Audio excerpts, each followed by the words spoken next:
Good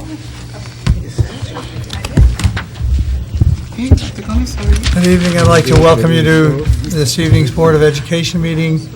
Our chair, Mrs. Asuba, is out tonight with a medical issue, and Mr.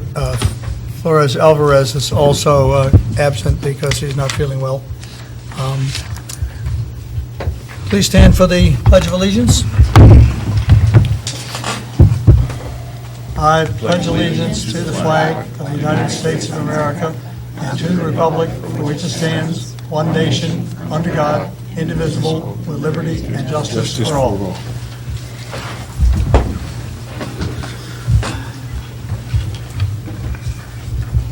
Okay, so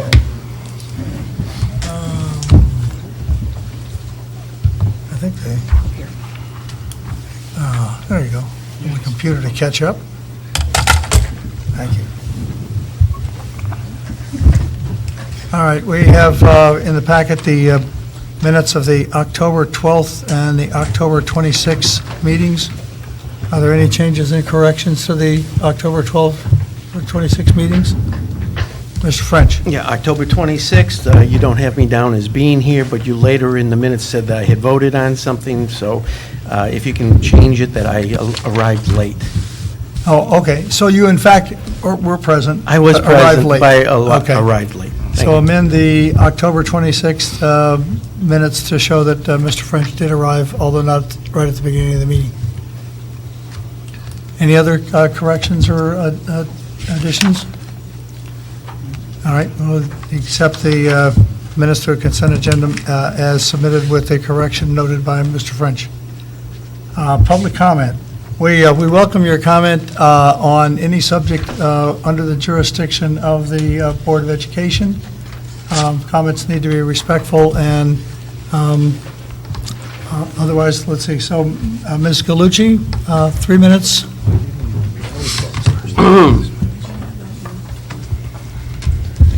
Mary Gallucci. I have a son at the high school and one at the STEM magnet school. And my comments are first that I'm very disheartened to see the high school RFP on the agenda, and I really don't have faith in an outside group or even in the idea that we are entertaining the closure of a school. I have asked to see where it says that a district can dissolve a portion of itself. It's not closing a school for which there are other schools that can take its place, like one elementary out of 4. It's the only high school. I would say anything would have to include parent input, as well as, unfortunately, the superintendent evaluation, I do think it's only respectful to have some sorts of parent input for that process, but that has passed by without taking account of parents. And another comment I wanted to make was we had a report about teacher retention and lack of retention last spring. So I'm concerned, how is this, how are we endeavoring to keep the teachers we hired? How are we mentoring them? I would like to think that we are being creative and supportive of teachers in this district and administrators, because there's a tremendous turnover. And I do still sense, unease. There have been some changes in the way people look at evaluations, because some of this comes from a corporate model, which even the corporations have abandoned. But anyway, I don't think that is a proper model for schools and for teachers. But I don't see the mentoring piece. I see a punitive piece, or a stress and anxiety-ridden kind of process, which can really put young teachers through the ringer. And I do think we need to stop doing that and have a more collaborative approach so that the morale in the district is better and we can actually retain teachers. And I do think that needs to be part of the board and superintendent. It's at your feet. If we have a large exodus again of teachers and administrators, we really have to say we are not looking at the right place for the solutions. And really, that is what concerns me. I want the schools to move forward, and I want us all to be a team. So, thank you. Thank you, Ms. Colucci.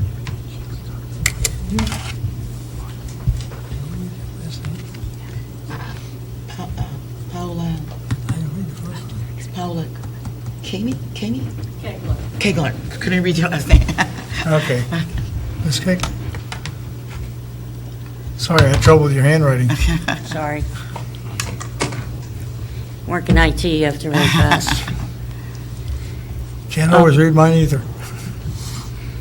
Thank you. I see that the discipline policy is on the agenda for tonight to at least be read. So my timing is probably pretty good. I am quite frustrated and quite kind of a toned down term. There was an incident at the school which there were 7 kids involved, mine being one of them. School. Pardon? Did you mention a school? Oh, high school. At Windham, sorry. In which there were 7 kids involved. And, yep, they weren't doing what they should have been doing. I get that. But I am very frustrated. My student was expelled. I don't feel like he should have been. He wasn't the ringleader. He was a participant. He never got an opportunity to speak until the expulsion hearing, which I don't think was right. He got expelled, got suspended for 10 days. Every day we called the school, we called the superintendent's office. You'll have records of all of that. Every day trying to get some answers, understanding what's going on. We still are not through with this whole mess. He's supposed to return to school on December 1st. I don't think he should have been expelled. We all agree he should have been suspended for the 10 days. You know, no one's arguing that. But they have him, the write-up was less than accurate. The decision was made to expel him, so when we went to that hearing, they felt that their hands were tied. We sensed that. He is the only one in that room that admitted to what he did, told the honest truth the whole time. Faculty, vice principals were lying. They said he was the ringleader. He was not. So I don't feel that we have a voice, and when we go through this discipline policy, we really need to make sure that parents that care have a voice. You know, we have dinner together every single night as a family. He is not perfect. Don't even go there. He is not perfect.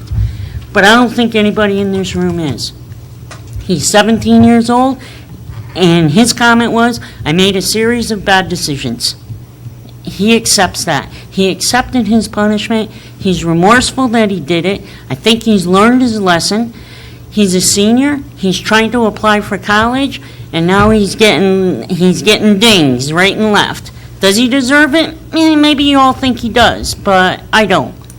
He's worked pretty hard. He lives with old people. He lives with his grandparents.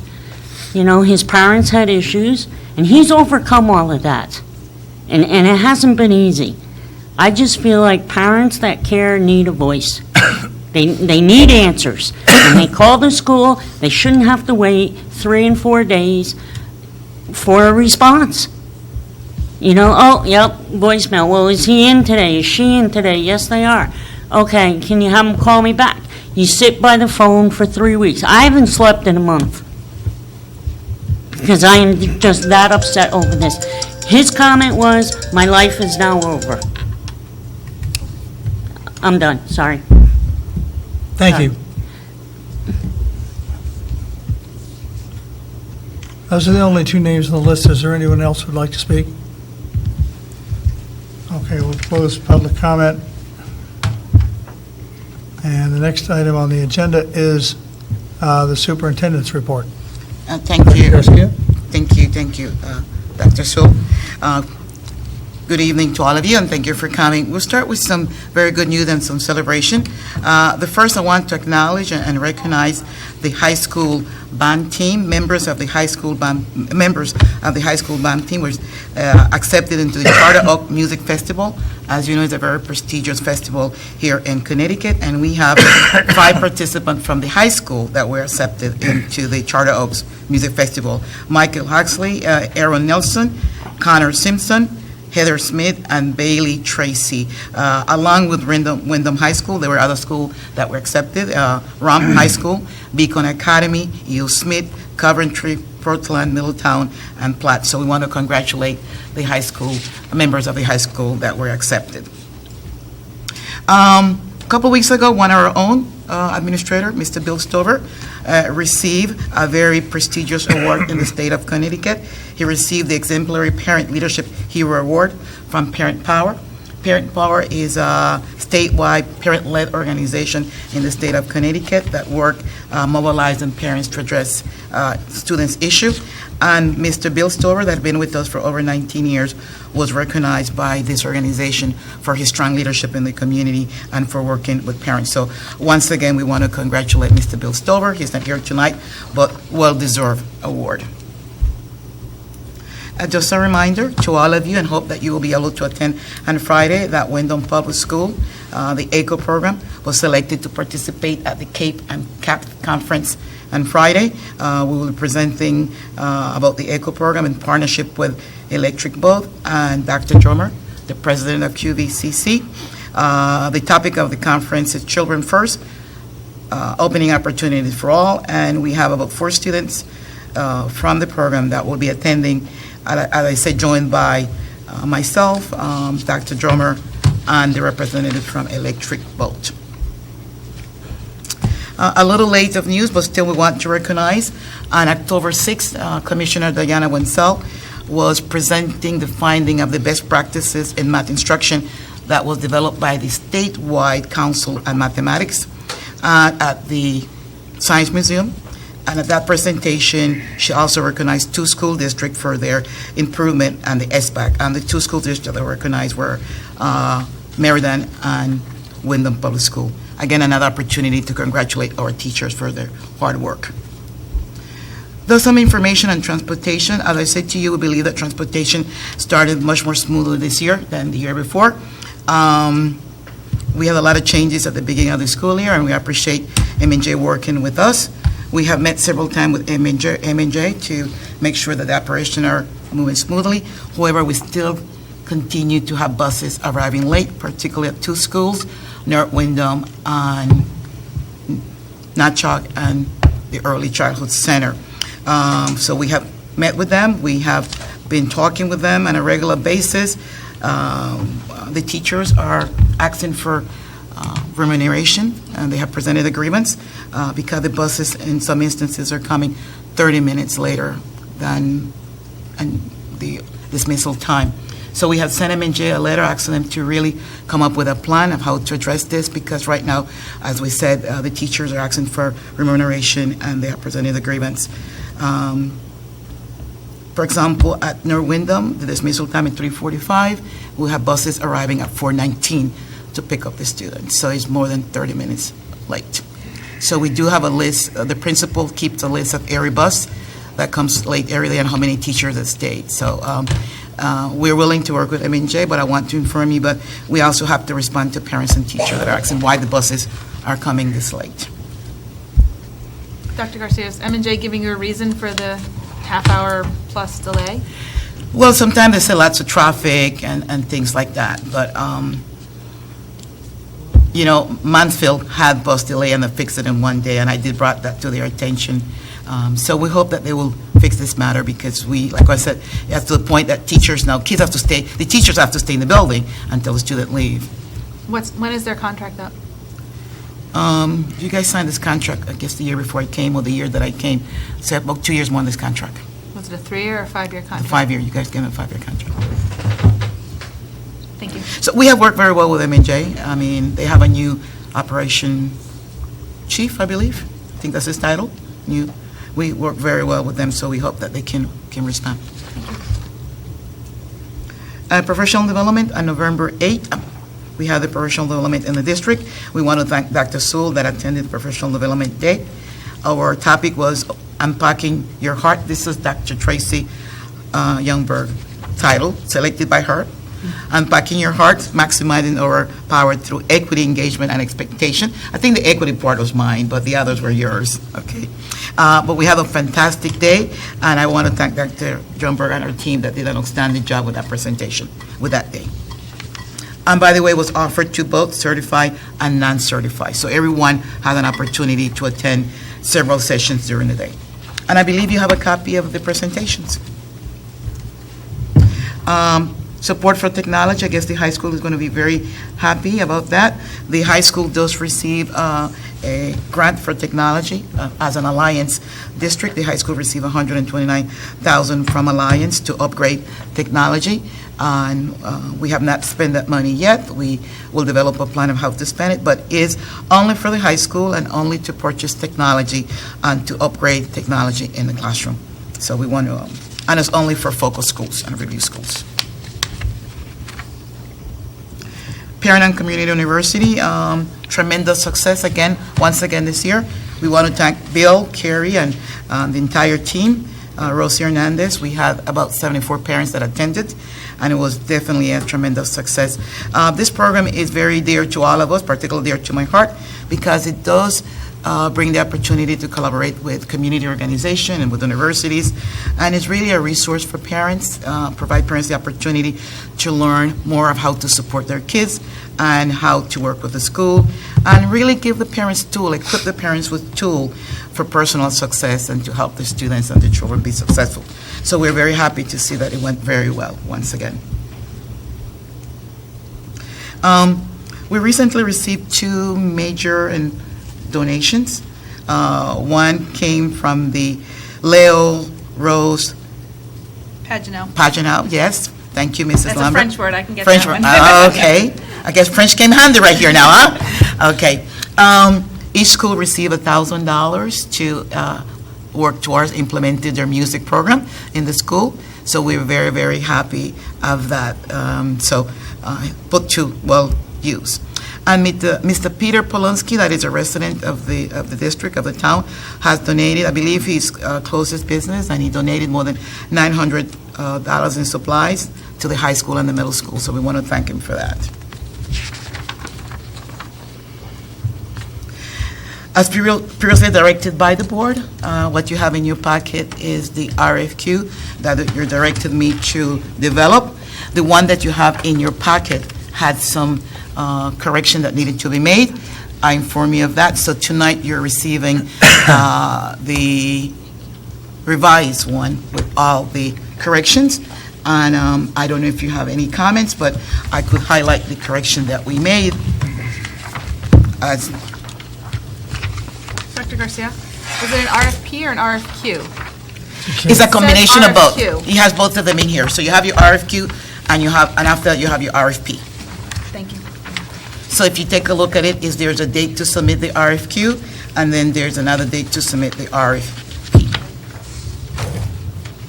So we made some changes.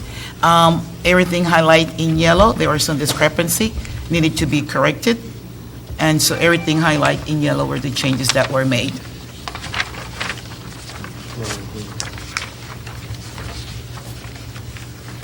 So they'll be out tomorrow, Friday? Once you approve it. RFQ issue November 18th. I'm sorry? This pushes it back to the end of May. That's not Yeah. necessarily what we discussed Yeah. at the committee meeting. Yeah, and I do want to address that. We believe that bringing it the 1st of May, first of all, the studies need time. If you take a look at your need on page 2, I think it's page 2? Yeah, the scope and need of the RFQ is very extensive, number one, so we want it to be done correctly.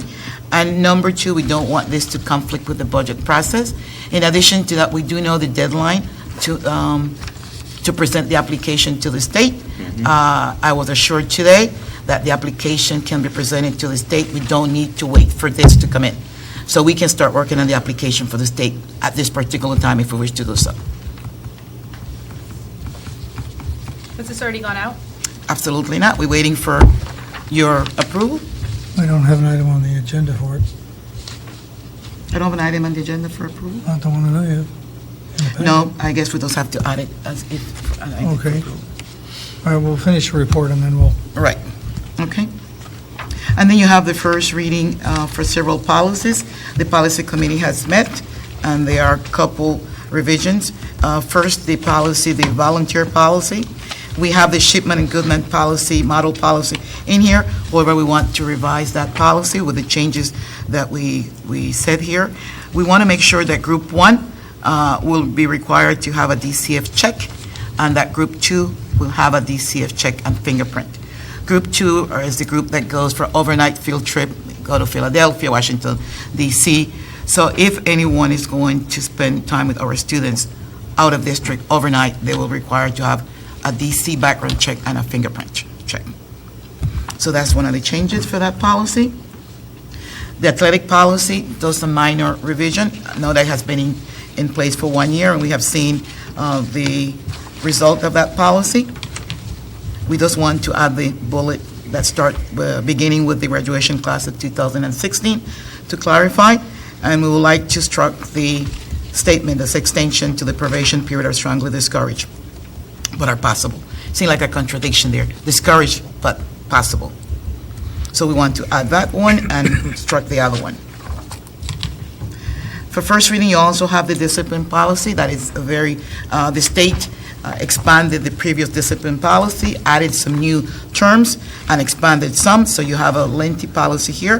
There are some things that are new. There are some things that need to be expanded. There are some things that were taken out. So we did give you the policy and highlighted what was changed, what was new, what was expanded, what still remain. Dr. Garcia, if I have a concern about something that was added to the discipline policy, should I wait to address that at the policy committee, or? You can send me an email, and I make sure I put it on the policy committee, because it does for first reading right now, so it's not for approval. Yeah. It does for first reading. So you just want to make sure that you get it to me before second reading. Okay. And I will bring it. Okay. And anyone that has any question, because it's a very lengthy policies, Yeah. there's a okay, lot in there. just send me any question that you have regarding the policy. The other policy is, it's not a policy, but you have the first reading for your meeting dates for 2017. Janet, when does this need to be in, Janet, the meeting dates?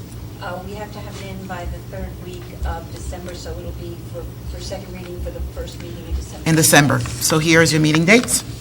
I hope that you have those. And I don't have anything more to report at this time. What am I saying? Huh?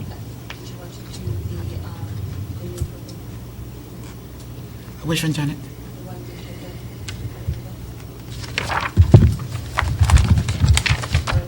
No, I'm not going to do it tonight.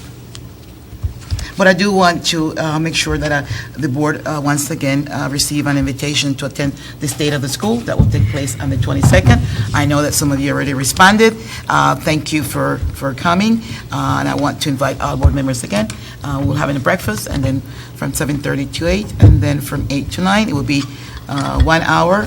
We're having a very good program that includes teachers, administrators, and students. So please, if you can make it, it would be nice for you to. Looking forward to having you. I don't have any more. okay. Thank you, Mr. Dr. Okay, Murphy. so the next section of the agenda is committee reports. The Finance and Audit Committee has not met since our last business meeting. School planning and design, Mr. Kalajian.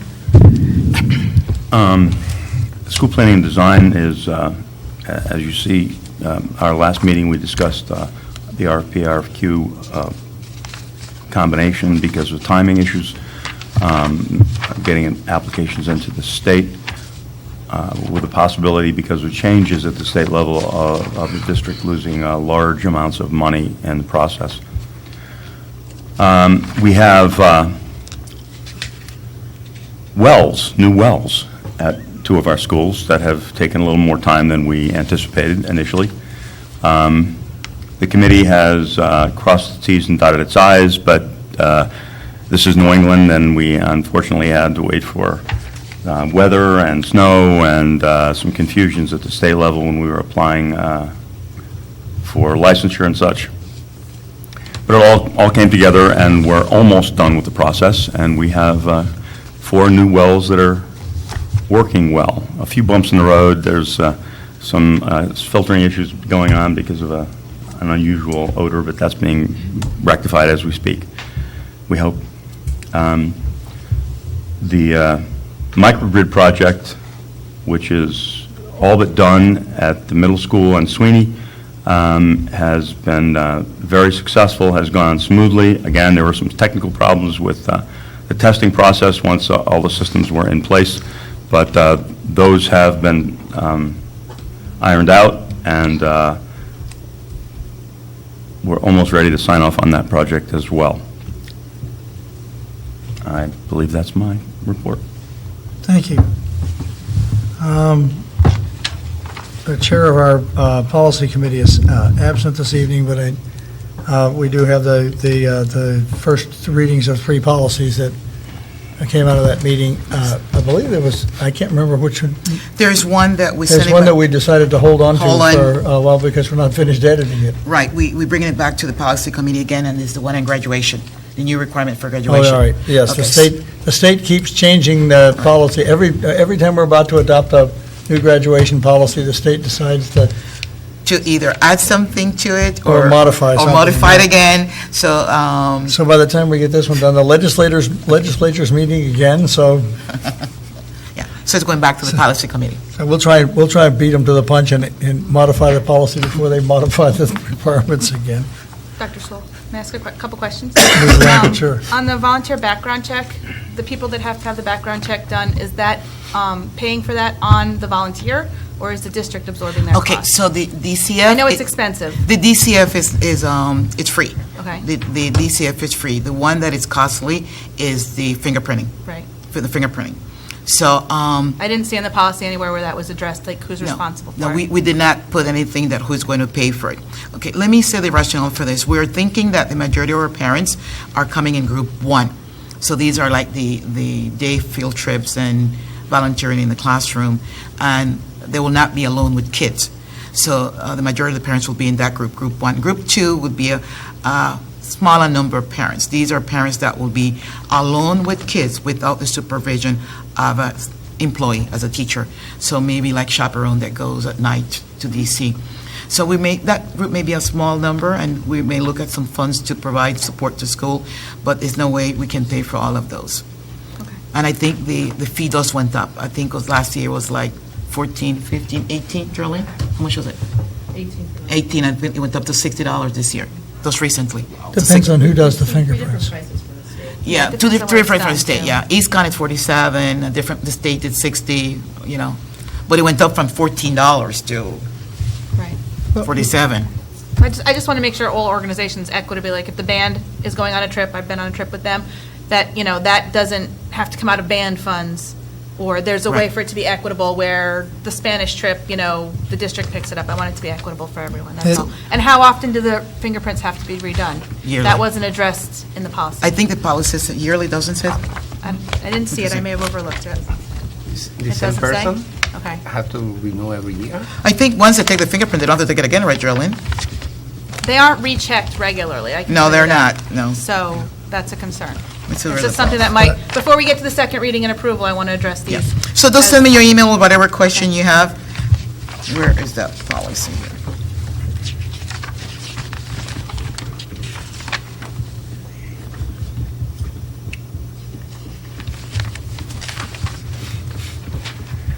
Yeah, okay, so you can, Right. so that's, by the time we take it up for approval, we can pin down whether or not Right. Yeah. that issue is Yeah. Whether it needs is to be covered in the repeated policy. regularly. Actually, it's driven by legislation, so what we have to do is find out what the statute Yeah. says we have to do. And then on the athletic policy, there was a problem with non-employee coaches being unable to access the students' grades without violating their privacy. That wasn't dealt with in the policy, and probation wasn't defined. And I've heard it defined by different coaches in different ways, So which is a concern. the clarification that we put in will take care of the probation period.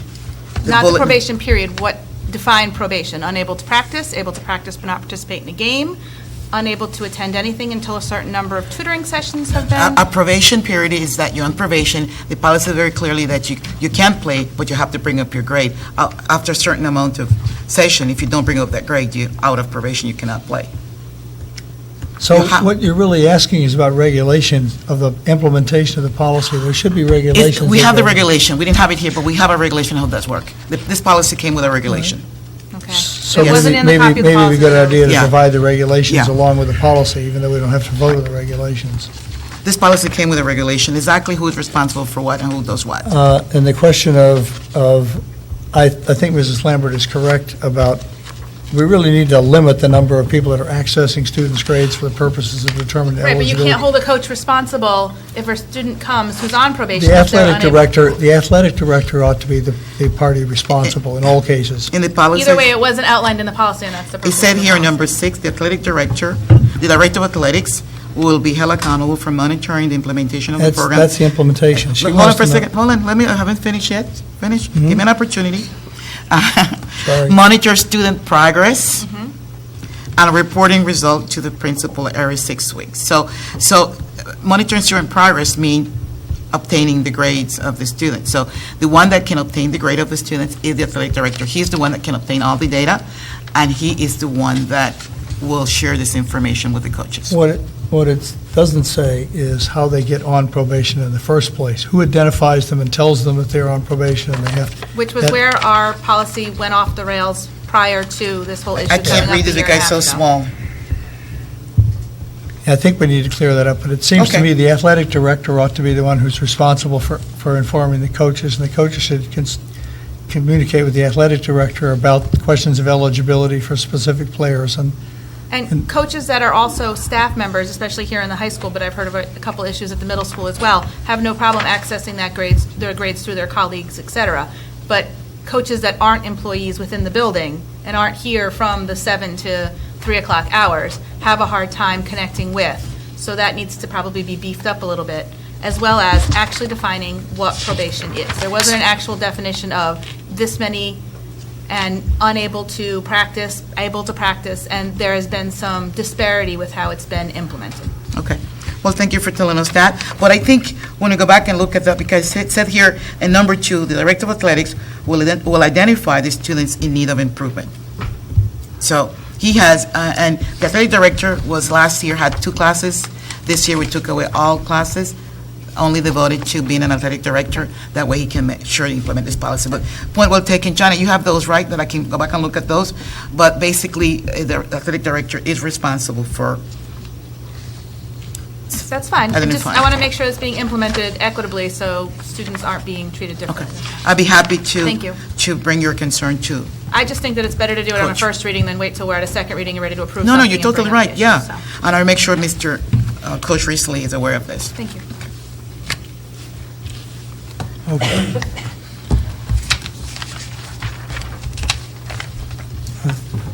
Ready to move on to the executive committee? Oh, thank you, yeah. Okay, yeah, Sorry. all right. No, that's fine. I think you're right. I think we should have a copy of the regulations to look at, along with the policy, even though because the regulations do matter in terms of how this is to be interpreted. The executive committee met, but the action of the executive committee was to develop the calendar that we have the first reading on tonight, and that we'll vote on it at our next meeting. So there wasn't anything else covered at that meeting. Okay, so that brings us to action items. Before we go to item A, I'll entertain a motion to add submitting the RFQ as submitted to the principal to be acted on tonight. So moved. Second. This is a motion and a second to adding the RFQ to the agenda. Excuse me, Madam. Added as item C. Okay? Is there any discussion on the motion? If not, are we ready to vote? All in favor?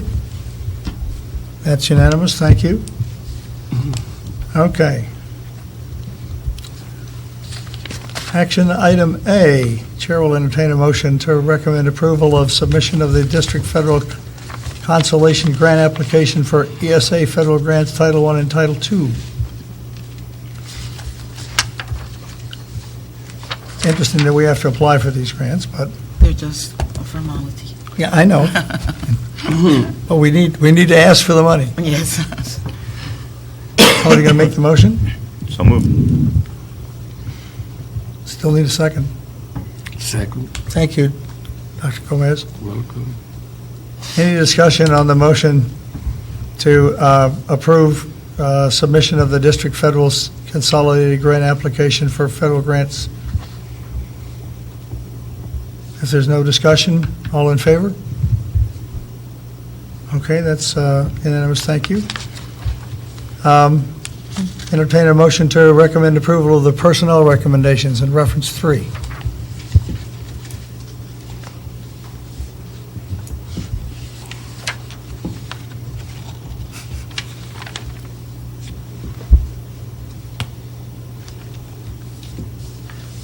I'll make the motion.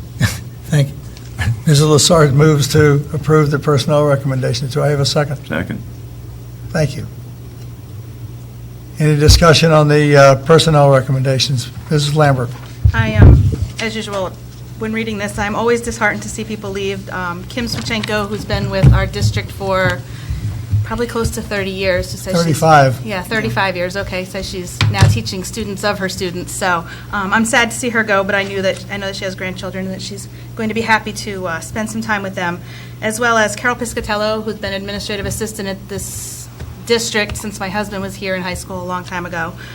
She also is going to be spending more time with her family. And Carrie Markey, our public communications officer, is leaving us for hopefully bigger and better things and a little bit of peace.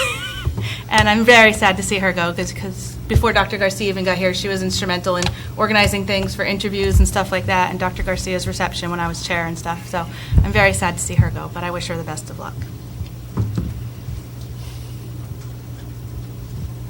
Agreed. I would echo what Ms. Lambert have said, regarding Kerry. You know that.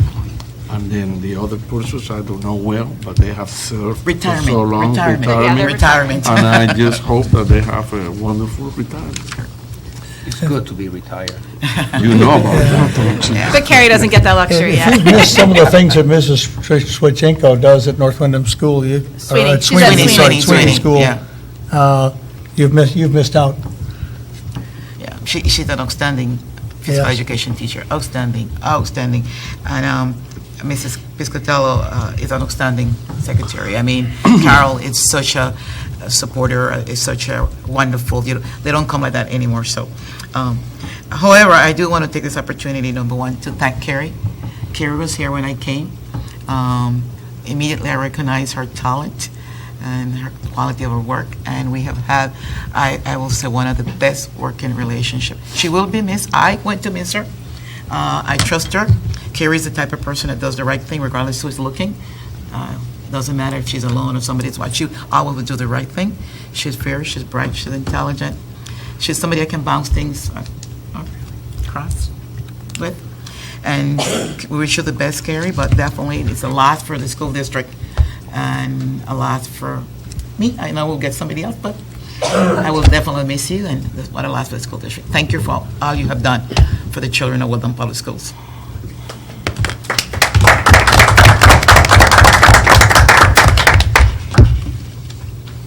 But you will have some peace. Are there any additional comments? Okay, we're ready to vote. All in favor? That's everyone. There are cute. Yeah, we haven't gotten there yet. I haven't gotten to that yet. Item C. Gotta do B before we can do C. We have a unanimous vote on the motion to approve the personnel recommendations. Okay, now we come to item C, to approve the request for qualifications for an economic, education and economic feasibility study of Windham High School. Do I have this came out of your committee? Out of the, Well, it came. well, it didn't directly, so No. let's do it. Through our Because if it committee. comes Through our if it- committee, yeah. If it comes from a committee, it doesn't actually need to be moved at a meeting. Yeah, But since this one doesn't seem to have a direct home. No, it was product of the district. You know, We. Would you like to move? So moved. Can I have a second? Second. Thank you, sir. All right, now we can have a discussion of the RFQ itself, if you'd like. Any comments? My only, if I may, my only concern was that we were concerned in the committee meeting about the dates that things were due, because we have a July 1st deadline of when state regulations are changing, and we're trying to get things done before that. Yeah. So the end of May is a bit late to have the final product done if we're going to be able to discuss it and then submit an EDO 49, because an EDO 49 has to go through the Board of Finance and the Town Council before it can be submitted. So that gives us less than a month to get the process done, and that's a concern for me. I can respond to that if you Well, may. I could also. I think that's been thought about, but go ahead. It has been thought about. Mrs. Lambert and I both discussed this, and Tyler Griffin, who is our liaison with the Board of Finance to the school planning and design, agreed that there very well may be requirements because of the timing for the Board of Education, the Board of Finance, to have special meetings specifically between now and when we're ready to get licensure, so that we can have a conversation between us and so the public can have an opportunity to see what's going on. But she's correct. Mrs. Lambert is correct. It is very tight timing. We had discussed at length the problem potentially with the whole process going on and bumping into referendum time. Personally, I think all of those of us who have goodwill will have no problem ponying up a couple hours to getting together. So these are problems that we were aware of, and Dr. Garcia recognized the timing and put it together this way, and I agree. Yeah. May? Yes? Okay, so very valid concern. The Yes. date of May 1st and the date of July 1st is extremely May valid. 29th, May according to the 29th, very RFQ. valid concern. However, my concern was the interference of this with the budget process. We really did not want to interfere. So what I requested is information regarding when can we start working on the EDO 49. And I was informed today by Mr. Wayne, we don't need to wait for this product. We don't need to wait for this. We can start working on the EDO 49 right now. So what he's going to do is present to me a list of things that need to be done. I'm going to start assigning who needs to do what. One is committee meetings with the finance. We don't need to wait till the end of May to start setting those meetings and having those meetings. So I think if we do that, then we'll achieve both. We don't want this to interfere with the budget process and the budget, and we can get that application done. Actually can be submitted even before May 29. We don't need this to submit the application. No. No, but I not think a- this study will be part of the tanglement of getting the Town Council and the Board of Finance to approve the EDO 49 to go forward to the state, which is just why I wanted to make sure all the ducks were in a row. That's my only concern. Yeah. Thank you. Good concern. Okay. and Murphy. then- Murphy? Murphy. Dr. Garcia, all right. And I'm left-handed. I tend to go this way all the time. Sorry about that. You know, I have a couple of two questions, you know, I just want to clarify. First one, who is is the committee for the FRQs the same as the FRP? It's just one single committee, and who is in this committee? Who makes the decision? The day that we met, Okay. the day that we met, we discussed a couple members, but I believe that was a very small committee, and I was hoping that RFQs. I hope that Mr. Kalajian in his Planning and Design Committee could expand. We did set somebody from the liaison from the Town Committee of Finance. We did say somebody from the Town Council, and we will planning to ask Mr. Lazar to take that role on, and Mr. Wayne Donaldson, but it's only a committee of three, and we're hoping that when we meet again, that we could have at least 2 or 3 more people to participate. So we don't have a committee yet, We have 3 that we're nominating, Mr. Lazar, Mr. Tyler. and you nominate to whom? To the board? No, well, I guess it will have to come to the board, yeah. Okay, I'm just want to Yes. clarify. We only this. have 3 that we And the nominated. same committee will work on RFQs and RFPs? Well, they're not going to work, they will be the one conducting the interviews. It's already, they will conducting the interview and look at the, and look at the I'm just So the- trying to clarify the process so there'll be no Yes, questions later on. Okay, so the process is we send out requests for qualifications. We get back a number of, we hope, a number of organizations that are interested in doing the study for us. The committee, the first committee that Mr. Griffin, Mr. Donaldson, and Lazar, Mr. And Lazar. Mr. Lazar. But he has not said yes yet. We just. okay, or, plus perhaps some others, meet and review the people that have submitted RFQs, Yes, and then decide to invite some candidates in for interviews. to interview, to make a full proposal, and. A selection of those who are going to make a proposal. Right. Yeah. So you interview some people Right, okay. on exactly what you want, and then you send out a request to get formal proposals. And then you get formal proposals back in detail on exactly how they're going to do the study and how much it's going to cost. And Okay. at that point, ultimately you pick somebody to do the study. And I have another question here. I see the 2.8. This is the criteria for selections. What page are you on? Five. 5, okay. Are there any points assigned to any 2.81, 2.82, and so forth? So how are we going to? Very good Okay, question. so, and then also, I've been involved in some of these processes, and also this that says includes, but it's not limited to, that might be way open for a proponent to come and say, because the rules are not clear. Okay. At one point, they may include, they may decide to include other things. Dr. Gomez, that mean that you volunteering too for this? No. Yeah. I second that. Hold on, I'm asking for clarification, but whoever is going to be here, and I see that, I don't see a point assigned to any of them. Okay. And they may be, but you were going to respond to that, Yeah, right? so may I respond, Mr.? Yes, So go ahead. There will be a rubrics. There were a rubric that have a statement, and this is 5 points, and this is 6 Right, points. So okay. the committee will be working with the rubrics. And I would recommend special attention to but not limited to. Okay. Because many proponents will not, it's very risky. Yeah, well, there will be a rubrics. So this is work based on a Can I rubrics. respond to that? Sure. That kind of language and this kind of layout, because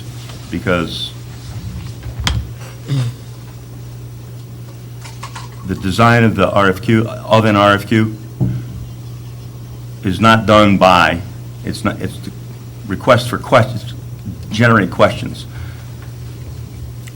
The experts, the contractors who we're going to be interviewing, asking, have far more experience. So when you includes, but it is not limited to, when they're addressing these questions, they may see things from their professional experience that we haven't included, and they will note that in that way. It doesn't give them I any know. power or any control. What that statement does, that simple line does, is directs them to use their professional experience to answer the question more fully, if in fact it needs to be. I don't know, I'm just kind of it's a word of caution, because at what time would you include this proposal that they're doing, this new criteria that they may see that we didn't have? At what time would you incorporate that into this process? I mean, and for whom? I don't know, I'm just, I it might understand. be You're fine. I cautious. mean, It's okay to be but, cautious. But think about it, be very cautious, because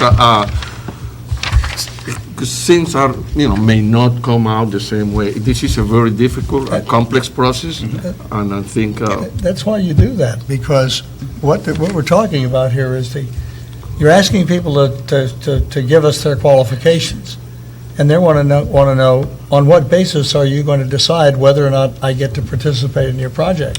but that. And you say, that's- well, here's a list of things that we're planning to look at, but we may plan to look at even more than that, Then they may say, well, we need to know. See, they're going to spend time, money, and everything working on these things. Not so much on the On the RFQ. proposal, yeah. Not on the RFQ. Not responding to an The RFQ, and I it's a don't know, proposal but where it- they have to put in the money. The RFP, yes, but the RFQ is looking at their Okay, qualifications. that's fine. You see it that way, I frankly see it in which this should be It's more specifics. for But the keep in, performance. there's a rubrics that goes with this. Okay. So Okay. there's a rubric. So everybody who's going to get a rubric that has point. So for example, it said 5 years experience, you get 2 points. But imagine that somebody comes with 10 years experience. So the rubric will note that that person has even more than 5 years experience. And there should be a model somewhere out there that you're looking at, right? Yeah, I mean, yeah, from yeah. the You state to don't, something. you don't need to get carried away at this stage. Yeah. Mrs. Lambert? I think, Dr. Gomez, what that indicates is that these are the criteria we're looking for, but if they have something that is over and above what we're yeah. looking for, or some different way of looking at it that we may not have thought up, and 4 or 5 people at least went into the compilation of this, that they should feel comfortable to include it as well and not exclude it, giving them, Yep. giving us a better reason to hire them. I think that was the reason for that language. And I understand where you're coming from. I and don't know, at understand what being point cautious. would you include that, and what happened to the other proposal?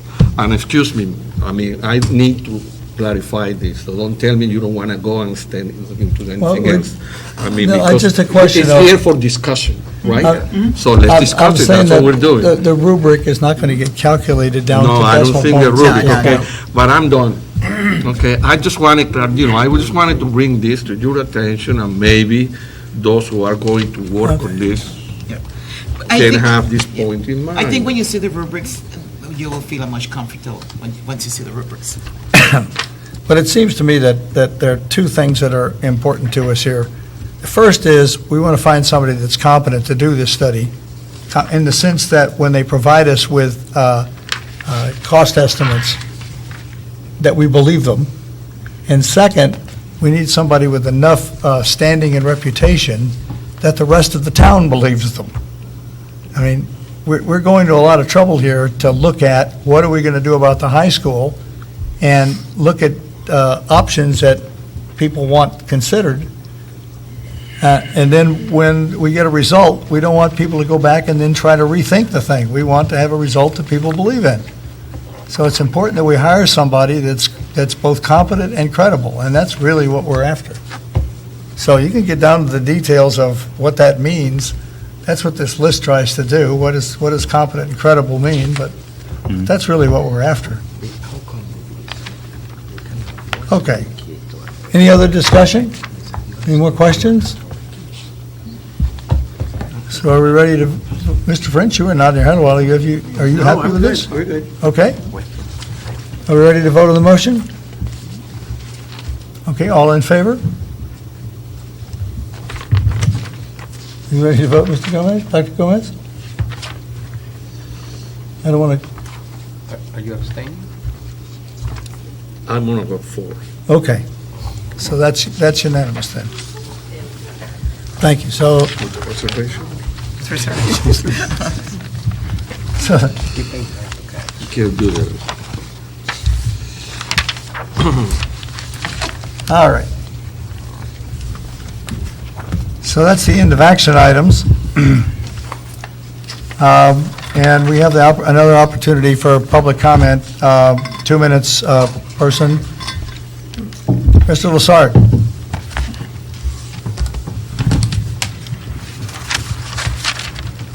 Hello. Thank you, Mike Lassard, South Windham.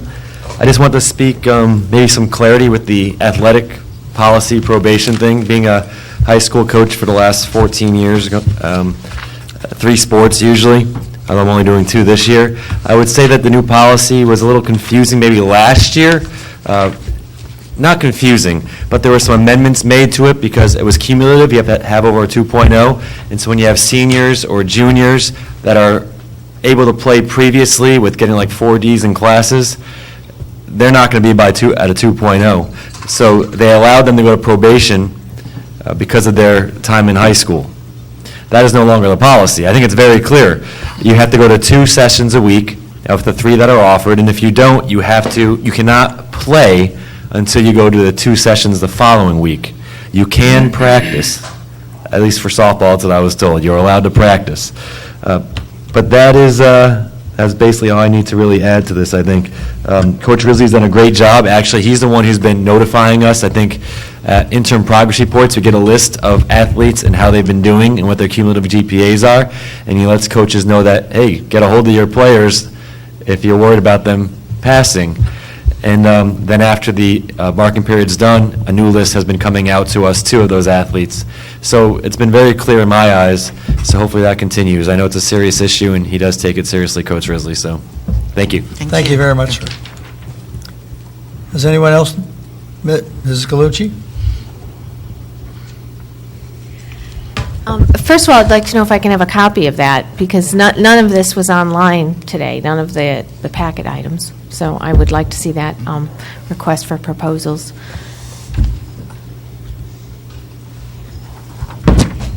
Secondly, I'm uncomfortable, but, someone voted yes after pressure, but it's up to them to vote. A no vote is a vote as well, so I don't understand.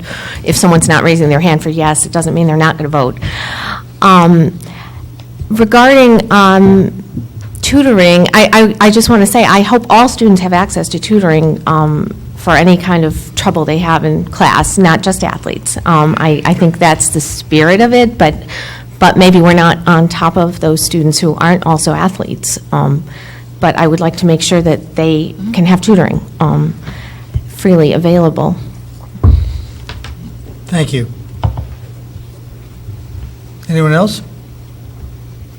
Can I just comment on that? I haven't, in my 7 years of having students here at the high school, found a teacher who is unwilling to stay after and work with students or come in early and work with students or take their prep times even, which they really shouldn't do, but they are often willing to do, to work with students, Ms. Galucci. So I don't know that there's a specific tutoring per se, but I don't know that a student who showed up to tutoring when there was other tutoring going on would ever be turned away either, so. Thank you. Okay. That is the end of the public agenda. I'll entertain a motion to enter executive session for the purpose of discussing exempt documents pertaining to personnel matters. Motion to it. One? Whatever. So moved. Do I have a second? They were fighting. Yeah, they're first and second, pick one. One or the other of them. Mr. French hasn't been on the agenda yet tonight. Let him, Flip a coin. just in case someone tries to count him absence when he was There here. you go, thank you. Okay. You guys are done. So we have a motion to enter executive session. All in favor? Thank you. We'll begin the executive session as soon as the room is